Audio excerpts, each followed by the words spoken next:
Hello, everyone. Welcome to Raw, Hard, and Real. I'm here today with a very special guest, D Charged. How are you, man? I'm very glad to see you today. Hello, I'm all good. How about yourself? I'm very good. I'm very good. I was expecting this because I have heard you. I have listened to a lot of your songs from I don't know if a very long time, but at least for some years now. And Oh, I nice. don't know. It has been nice to see how this red race thing, like hyped up your name and everything. So I want to start actually. How was that experience, and how did it started? Because I saw it, but I don't know how many participants were there. I don't know. Tell me your experience about it. Yeah, yeah, for sure. I came across the competition from an acquaintance to me. He sent a post from DEF CON or QDance, yeah, about this red race because I hadn't heard about it before. So I just thought, ah, ah, maybe next time. So I wasn't even gonna apply, Okay. and then and then and then I was like, yeah, fuck yeah, maybe I'll just give it a try. I'll give it a shot and see what happens. So I had to record I can't remember if it was an hour mix or a 30-minute mix for the to send with the participation. So I did that, set up a camera, and I was like doing this all by myself. It was really awkward, and yeah, and then I just waited because I knew that my friend Serso, that was also in the competition, that he was also going to be in the competition. So it's like, okay, I will see. We'll send it in and we'll see what happens. So yeah, some time passes, and then all of a sudden, I get an email that I was like in the final, Final what's it round. called? Yeah. Final round, yeah, because QDance was checking all of the submissions and then filtered out some, and then the coaches picked out whatever QDance had picked out, and and then I got a phone call from the Purge while I was trying to sleep on my couch, and I wasn't gonna answer because I thought it was a scam number at first. I was like, Yeah. plus 31, what is this number? So I was like, fuck it, I'll just pick it up. And it was him told that I was in the competition. So I was like, Whoa. nice. So when it was time for recording, it was in the Netherlands, so I had to fly back and forth for the recordings, Okay. and and then it was just me, Surso, and then Aerobrake and Amaze Yeah. that were there, and then but it was it was a fun experience, but it was also very nerve-wracking for me because I'm not used to all of the cameras, and I'm not really the most social person, so it was very awkward for me. But I kind of got into it, like in the last few episodes, kind of got the hang of it. But it was really fun. It was a lot of work. And for example, each time that you went to the Netherlands, for how long did you stay? Also, what were like the biggest difficulties for you while being on the race? Uh, well, I was there for I think 2 days. Yeah, 2 days, and then I flew back home. And I work a normal job as well, so I had to take all my vacation days for the competition. But I mean, like the hardest part about it was just the filming, getting used to that. Okay. The whole social bit, I guess, Yeah. was kind of rough. I'm a bit introverted, as I said, so it was strange, but I got used to it. Okay. Yeah, I think it's something that you, as you said, you get used to. I mean, for if you do it for a long time, then it will just feel more normal. So, Yeah, for example, exactly. for how long did did the recordings go on for just those 25 minutes of each episode? Like for how long Um, to record? So I think it was 6 times, if I remember correctly. So we started recording in January, and then I think the last recording day was in May, I think. Okay. So I had to fly there like, I don't know, Each one or month. yeah, No. one time, 2 times a month, something like that. Okay. And what was the best thing? I mean, I know that it was when they told you that you were the winner, but Yeah, besides that, like, what was the best experience or what you can get out of it?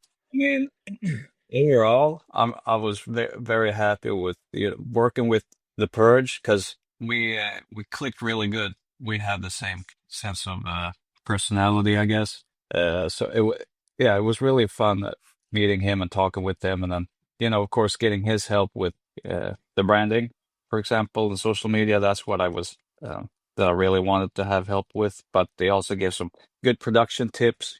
Try to keep things a little bit simple and stuff.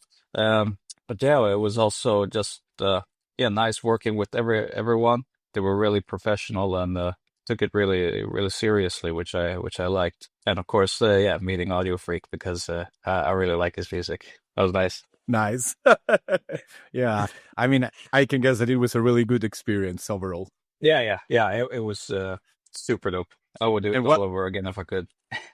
and what about getting on the red stage? Uh, yeah, that was fucking awesome. That was really, really, really nice. Yeah, it was a lot DEF CON because this was my first DEF CON that I've been to, Okay, and wow. it was a lot bigger than I That you expected. expected. Yeah, it was huge, but it was awesome. It was like I was speechless, a little bit emotional as well after I played because it was like this is kind of like what I've been working up to, and Yeah.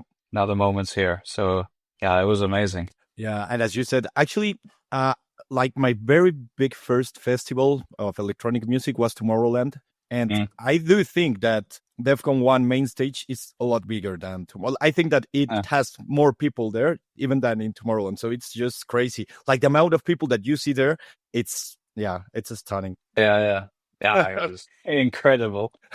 Nice. Okay, so now I want you to tell me about your backstory. How did you start? What motivated you to become a DJ and a producer? Yeah. Well, so I started making like music or getting into the territory of music when I was really young. So like 3, 4 years old. Wow. Because I have a musical family. My dad used to record rock stuff, and then I have my two uncles also do their things. So I had access to a lot of equipment as a kid. So I guess I was just drawn to it. I was just messing around with yeah, uh, 4-track recorders with cassette tapes and stuff, and early '80s samplers and stuff. So that's how I got into it. And then when it was time for the family to get a new family computer, that's what we had Mhm. back in the days. Yeah. I got the old one, and I also got some CDs with a lot of cracked software, uh, old software like the first version of Fruity Loops and Reason 2.5, like really old software. And I started to dabble with that, and I just kept on going. So before I started to make hardstyle, I was doing all sorts of stuff like drum and bass and house. I got really into psytrance for a couple of years, and then I started to go to a new school where I met one of my best friends who made hardstyle. And I had heard about hardstyle before. I've heard think like Showtech, FTS, and some Yeah. head tracks, but I was like, yeah. I mean, I like it, but I probably wouldn't like put it on myself to listen to. And yeah, so he was making hardstyle and I was making psytrance. And then yeah, I just kind of got like the urge to try to make a hardstyle kick because like can't be that hard, and it was really it was really fucking hard.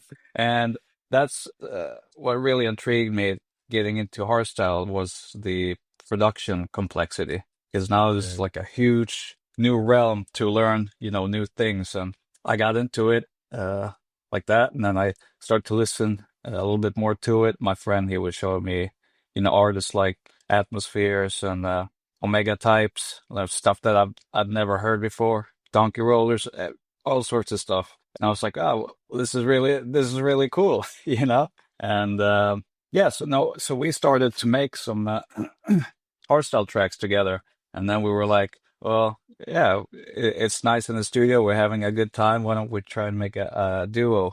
So that's when we started Decharged, but we were calling ourselves Noise Tuners at Noise first. tuners. Okay. Yeah.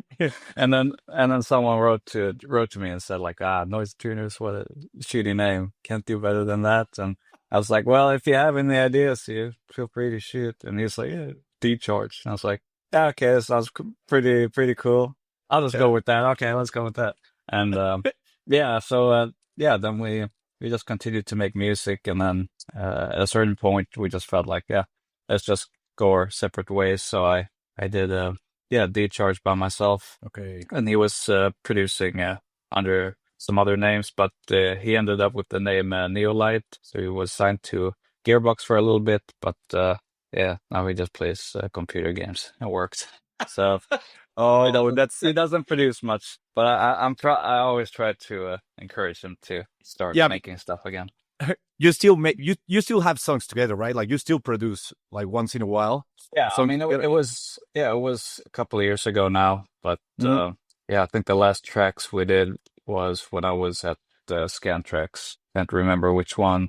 Let Me Know was probably the last song we did together. So, but I think he's lost the spark a little bit with the music production, which is fine. Um, Yeah, I mean it I do happens. miss Also, I do miss making music with him because we always had a really good time making stuff Mhm. together. But yeah, we'll see. Maybe one time. Maybe sometime it's called. Maybe yeah, sometime he will get back into it. But yeah, yeah. And by the way, how's the scene in Sweden? Because I don't know, I haven't heard much of it. I mean, we don't have that many events. We have one pretty big event called Sanaduri, which is just a hardstyle event. I've had the pleasure to play at a couple of times. Really nice. I really like it. Otherwise, I mean, there aren't that many events that I know of, at least. But a lot of people from Sweden listen to hardstyle, Okay, so that's yeah. and that's weird. Like for example, for you, where do you usually play at? Well, the past couple of years, it's been in Norway. Okay, Uh, so also, Norway has a bigger scene than yeah, okay. definitely. They have Hardstyle DNA, which has all of these hardstyle events. So I've been working together with them. They're my boys. So I've been playing Norway a lot. I really like playing there. It's really fun. I really like the people there. So that's been primarily where I've been playing at. Okay, so how often do you usually play at in Sweden? Oh, maybe once or twice a year. Wow. And then in Okay. Norway is probably up 6 or 7 times, something like that. I don't really know exactly, but Wow. Okay. Yeah. I mean, that's yeah, very little, very few events because I'm just thinking about Spain, and here the scene is getting bigger and bigger, and we have yeah, like events, like a lot of events every week. So yeah, it's nice. yeah, it's growing a lot and it's going crazy. Yeah. That's So awesome. yeah. Hopefully you have never played here, right? No, no, I've never been to Spain.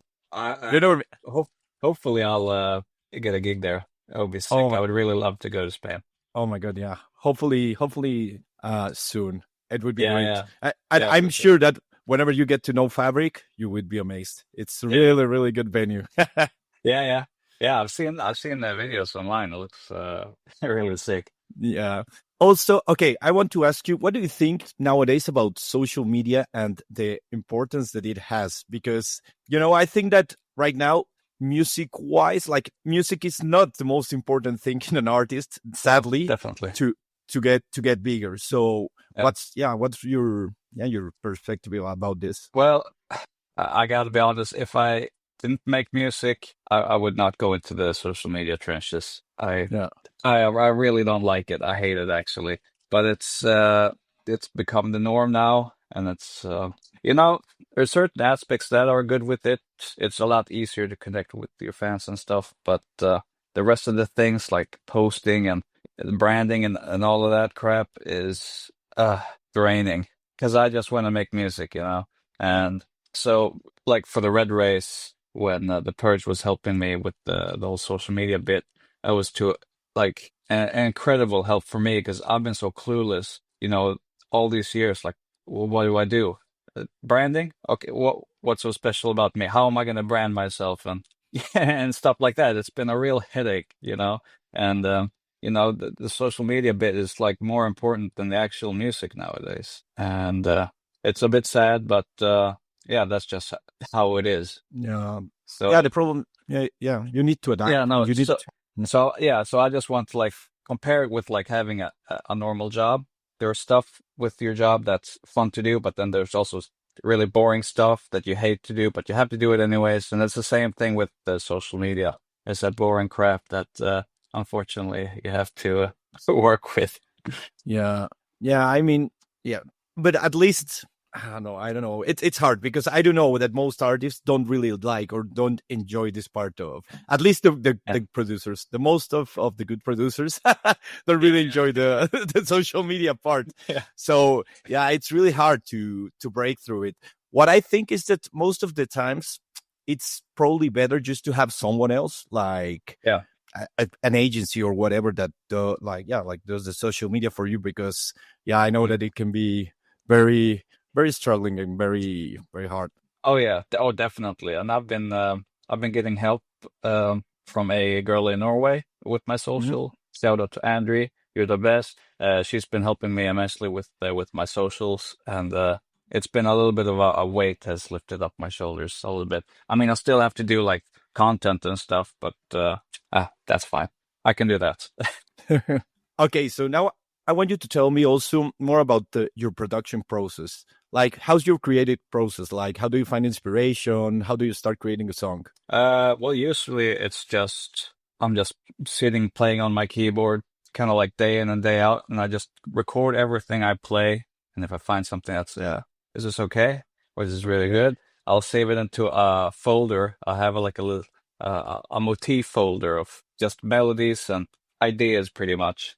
Uh, so then once in a while I'll go through there and find something that I like, and then yeah, start making a track. I always start with creating the melodic drop, and then after that create a break and build up and all of that, and then yeah, and then it's just like intro and all of that crap. But as for my source of inspiration, I really don't know anymore because like a few years ago, I would always get ideas from like if I see something or if something happens or if I'm in the shower or whatever, I'll get melodies would always pop up in my head. But now it's become a little bit of a struggle. So Okay. so it's kind of like I'm almost sitting here day in and day out trying to force myself to create something that I like. And I'm really picky with my melodies. So I probably make at least 50 melodies a month on average. Wow, 50. And yeah, something like that. Just Okay. me playing and saving it down. And most of the time, I'm not even satisfied with it. But when I do come up with something, then I usually resonate with it a lot. I get inspiration from that. So that's pretty much my main process. And how long, for example, does it take to you to create like a whole song? Um, it's been it's hard to say because it totally depends on my creativeness. Sometimes it just takes a couple of days, and sometimes it takes a couple of weeks. So it's really depending on my creative flow, Right. so to say. But I've had a couple of tracks like Lullaby, for example. It was only a couple of days Okay. of work, and Surrender, for example, was multiple weeks of work. So yeah, it all depends on my creative state of mind, so to say. Okay. And do you usually use sample packs? And what do you think about them? Uh, no, the only sample packs I use are probably like vocals from Splice. Rest, Uh-huh. I create everything myself.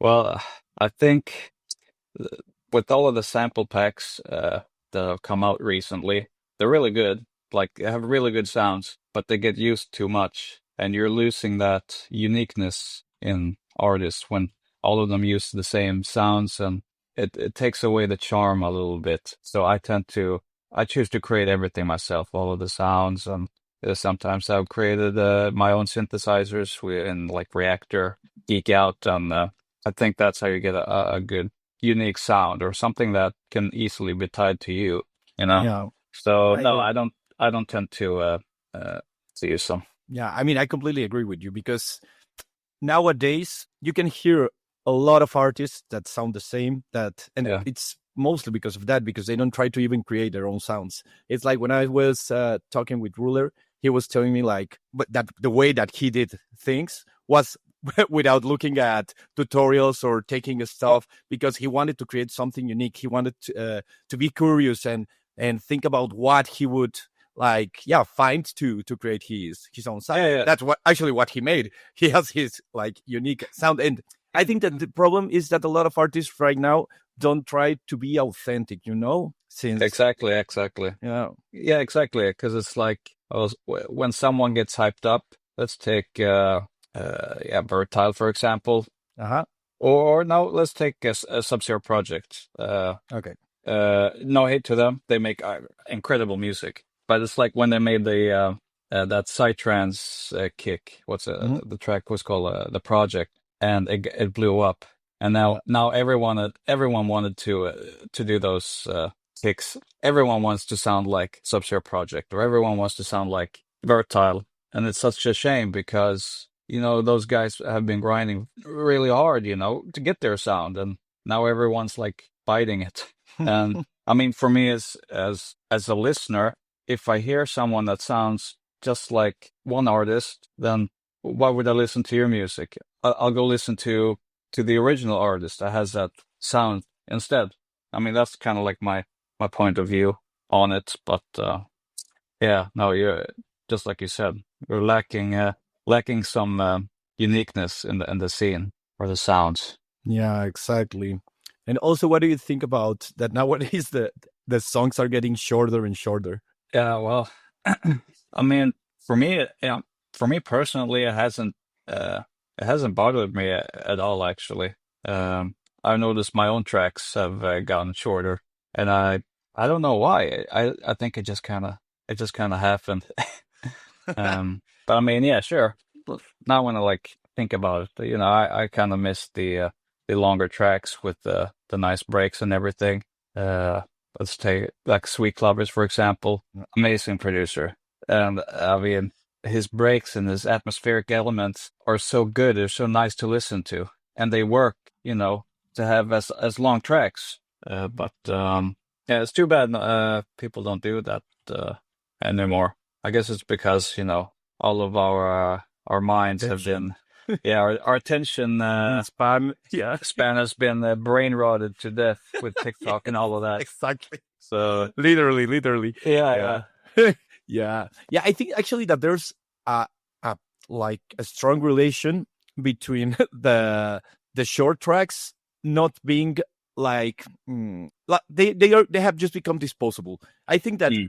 with longer tracks you can build up like a whole how does it say, like an atmosphere, like Yeah, I don't know, it has a lot of tones, and you can go through a ride, let's say, for example. And right now it's like only the climax, and I think that it gets I mean, it's amazing if you're like watching someone, like if you're on the dance floor, it's perfect, but it's not songs that you will want to keep listening to, because I think also it's because there's a lot of music being released all the time. But I think that music being short is related to not to be disposable, like I don't yeah, know.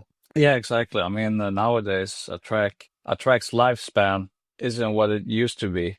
I'll release a song now and it'll be forgotten 1 or 2 weeks. I was gonna say So but yeah, something like that. Well, yeah, very very short, span, and I think it's really sad because you put in so much effort into creating a track, and then no. yeah, its lifespan isn't that long. Yeah. People have probably even forgotten that I made Azure, for example. Yeah, I mean, I was listening to an interview that was done sorry, to the strikers, and Funta was saying like people complain because we're making like shorter songs, but they want they want us to release a song like every 3 weeks or every month, and Yeah, it's impossible to build like a longer I don't know what, yeah, like a longer song. If you want a song each month, it's like we cannot do that. So what do you yeah, want? Do you want releases all the time, or do you want longer songs? So it's yeah, like, yeah, it's also what the public is asking for, so it's hard. yeah. Because I like to read on Reddit, on the Hardstyle Reddit page Oh yeah.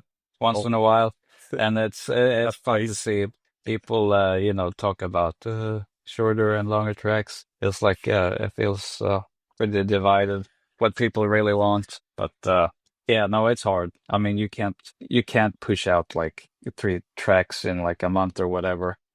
you'll hit your head. You lose all your creativeness in that process. Yeah, exactly. Because also creativity is not something that you can just like grind or push, you know? No, no, no, no, no. It's super hard. I've been struggling with it now for like the past couple of years. Like just getting a good idea that I'm confident about. It takes like, yeah, 1 or 2 months. Even though I sit here and grind every day, making melodies and stuff, but it takes an incredible amount of tries before, I get something that I think is good or that I think is worthy to, to finish up. So yeah, I mean, at least for me personally, I couldn't squeak out 50,000 songs in an hour. Like as like impossible. Yeah. Okay. Also, what advice would you give to new artists that are trying to get into the scene right now? I would say work on your social media game. That's like number one. And number two is make your own sounds. Don't use all of these sample packs. Even though they're really good, they have really good sounds. Just try to learn to do everything yourself. Because then you'll stand out, even more. I think those were I think that's all of my tips that I can think of. I, I I just remember that once one artist told me that what he do well how he learned, which I think it's also a good tip, well, that it related with what you said, is that he would put, for example, a song and just listen to the sounds and just try to create them from scratch instead Yeah, of trying to find the exactly. that, and that's the way that you learn, because that way, Yeah, if you want to create a sound that it's kind of like that, but you want to, I don't know, to change it a little bit, you will know how to do it because you found the way to do it from scratch. yeah, yeah. That's what I did Yeah. when I Okay, was nice. Yeah. beginning to make hardstyle and expand my sound design skills was to listen to tracks and try to recreate sounds, try to hear the sounds as if they don't have any distortion on them, and then looking at patches is really good. Looking at presets, play around, turn all off the effects, turn off the LFOs, and then kind of bring them back and see what happens to the sound because that's the best way you'll learn. Or if or for example, something that I'm very interested like in the technical side. So it's like I'm making a kick, for example. If I low cut early in my distortion chain, why does it sound so much different? Oh, it's because the phase changes around that region. That's why, like little stuff like that will help you to understand how everything works. And if you know how everything works, it's going to be a lot easier to create sounds. No. So it's a great way to delve into the sound design stuff rather than as I said before using presets Yeah. and stuff like that because then you're not You going to will. learn anything. You won't learn, and you'll sound like another Yeah. artist pretty Yeah. much. And what are your goals for the next year? Oh well, one of my goals is always to create more music and more releases. But I think obviously I want to have more gigs. That's a good goal for next year. Trying to get a lot of gigs as much as possible, and also maximize my social media. Is something that I kind of like want to work with and reach my goals of like over 10,000 followers. So yeah, those are my goals for next year at least. And have you seen, I mean, I know it's recent, but still, have you seen a positive, well, I mean, there's some, but a positive impact on being on the red race and winning it? Like, have you seen how it's, I don't know, how something is changed? Oh yeah, oh definitely. Like it's been like an explosion. Like my social media just before I got into the red race, I had like 4,000 followers, and after the red Mm. race, I have like 8,000 followers. It's been a really big boom Yes. in following, and also more streams on Spotify and stuff, and also like at DefCon, for example, there was so many people that came to me and wanted to talk and take pictures and stuff like that. I really like that. It feels amazing. So yeah, the red race has definitely helped me a lot with exposure. Yeah, and also I think creating relationships, right? Also, I don't know, Yeah, as you said, with the purge and everything. So I think yeah, that yeah. It opens up Yeah, a lot of if, for sure. Yeah, it opens up a lot of possibilities. I've met some incredible people that I've, I had the pleasure to talk with and kind of connect with, and that's also a very important thing with also getting into the scene now. Now that I think of it, is networking. yeah. I'm in contact with whoever you need to get in contact with, if it's promoters or other artists or stuff like that. Networking is also a very important part of it. Yeah. Yeah. At the end, it's also a business. And like, Yeah, yeah, you're a product. So you yeah, need to sell your exactly, own product, right? Yeah. exactly, Yeah. exactly. I mean, if you want to like do music full time, you have to see yourself as a product. That's all it's all about. In the end of the day, it's all about making money. And yeah, it's like you said, it's a business, everything, but it's a Yeah. fun business because you get to make cool music and stuff. Yeah, exactly. The only thing is that I don't know. There are a lot of artists that think that just by creating music, they're going to become successful. And Yeah, nowadays there are a lot of other things that you need to think about. And as I said, you need to think it as like, okay, this is a business. I need to do some networking, even if yeah, you don't like it, because that's like the only way that you're going to get access to certain events. yeah, exactly. And I'm a prime example of that because I I I got signed to Scantrax 2015, you know, which was really huge, but I never got that big boom as I hoped for because I was always relying on my music. It's like I know I'll release something that's gonna really pop off. It hasn't happened. Mhm. It only happened now after Red Race when I got the exposure and the connections and all of that. So yeah, don't just rely on your music because it clearly doesn't work. Yeah, I mean, I think it only worked before, like I don't know, 15 years ago, when there wasn't this kind of exposure to with social media and everything else. Exactly. But right now, it's impossible. Also, I think that a lot of people need to put a lot of attention and a lot of effort in being on social media. Yeah, yeah, for sure. And that's what I'm trying to do now. So Yeah.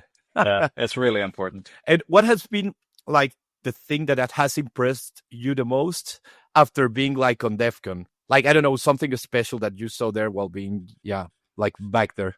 Like you mean just overall at being at Yeah. DEFCON? Yeah, like the amount of people that came up to me and wanted to take pictures and stuff was incredible. Like I never thought that I would be someone that people want to take pictures with. I just see myself as a regular old dude that just happened to make hardstyle. That's it. I don't see myself as anyone special. So it, yeah, it really gave me the thought that maybe I'm providing something good to this world. Yeah. That was yeah, it was really special to me. Yeah. And what other festival would you like to perform at some point? Like, let's say, somewhere close in time. Also, I would like to know if you have been to any festivals in the Netherlands besides DEFCON, or what are your favorite Def festivals. But I mean, like, I don't know, as a regular guy. Yeah. Well, I don't, it's not a festival, but like Reverse would be really, really fun to play at. Yeah. Like, I mean, I played there a couple of years ago, but that was a smaller talent stage. Hmm. And I don't think many people were able to locate it. But I would like to, play there at the big stage. I mean, as far as like festivals and events, I haven't really gone as a visitor, to be honest, because not that I don't like it, but it's I think it's more tied to my like social anxiety type of deal that I haven't really participated as a visitor. But yeah, I mean, otherwise I can't really think of one. If I didn't play at DEF CON, I would say DEF CON, but now I had the pleasure to go there, so Yeah. I crossed that off my bucket list. And you stay there for the whole weekend? So I was there Friday and Saturday, Friday. Okay. and we had to go back home at Sunday because I had work at Okay. Monday. Oh, So I couldn't be there on Sunday. oh, that's sad. So Yeah. I guess that do you like to stay there? For example, when you go to play, Do you like to stay there at the event, or or you just play and go home? No, I like to stay at the event because then I'm there with my friends as well. You usually tag along when I play. It's a Okay. really big help to me. So then I'm having a blast with my friends and being there all by myself. So Okay. no, it's fun to stay the whole event. The whole event. Okay. Yeah. So you like to party? Yeah, sometimes if I'm up for it, I'm not a huge party guy, but once in a while, I can get shit faced. No fucking problems. I'm able to do that. Yeah, I am able to do that. I just got to be in the right In the mood. in the mood in my zone. So yeah, no, I don't want to make that into a habit. If there would come a point in my life where I would do this full time, it would be impossible to party at every event. I can't be good for you. So I mean, no, it can. I want to do it once in a while, at least. I mean, but it also depends. If you think about it, for example, if you start getting a lot of gigs, it's not even possible for you to be partying at every event because Yeah, no, yeah, you can like how can you catch up your train or your flight or whatever? So you need yeah, to be moving constantly. At least yeah, with exactly. yeah, with some of the bigger names that I have talked with, they are like that. Like they do party, but not every time, as you said. Like Yeah. it's just yeah, they choose their battles.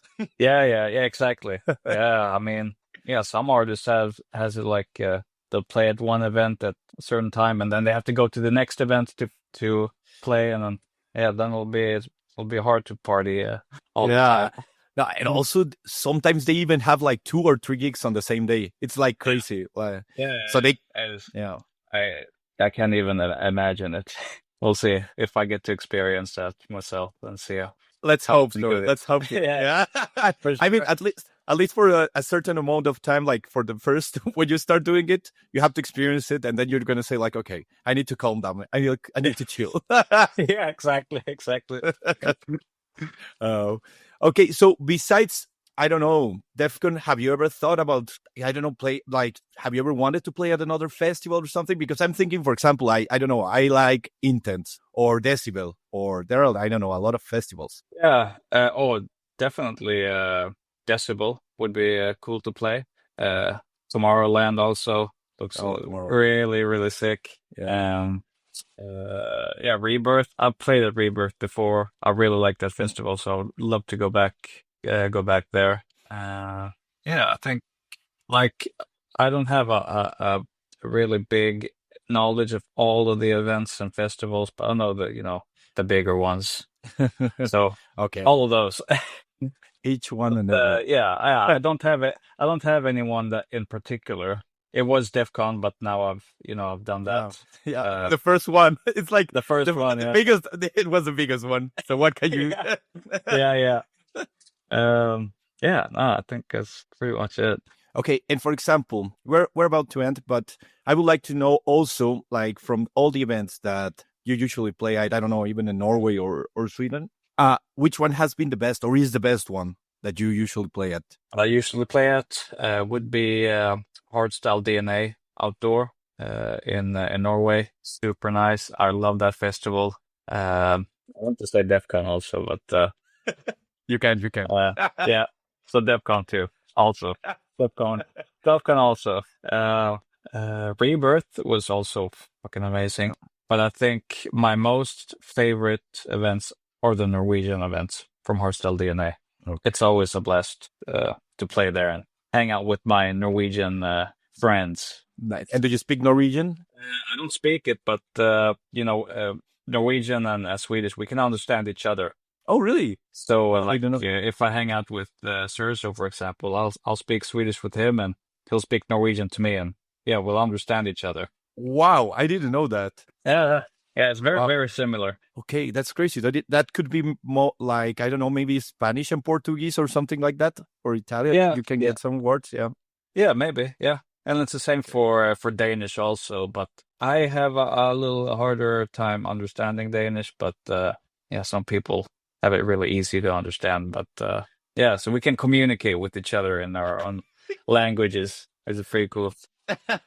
That's nice. Fun, Okay, so the charge. I'm just gonna ask you two more questions. Go for it. One is, who would you like me to interview next? Oh, you should interview my boy Serzo. You should interview him. Yeah, for sure. Okay. Okay, I will. I will send him a message after this. Yeah, perfect. And the last one. How would you like to be remembered on the hardstyle scene? He was just a nice guy. He was himself, and he liked to fuck around a lot. That's it. And he makes some pretty good music. That's it. Perfect. Hey, man, thank you very much for this time. I really appreciate it so much. It was really nice talking with you. And I hope to meet you soon.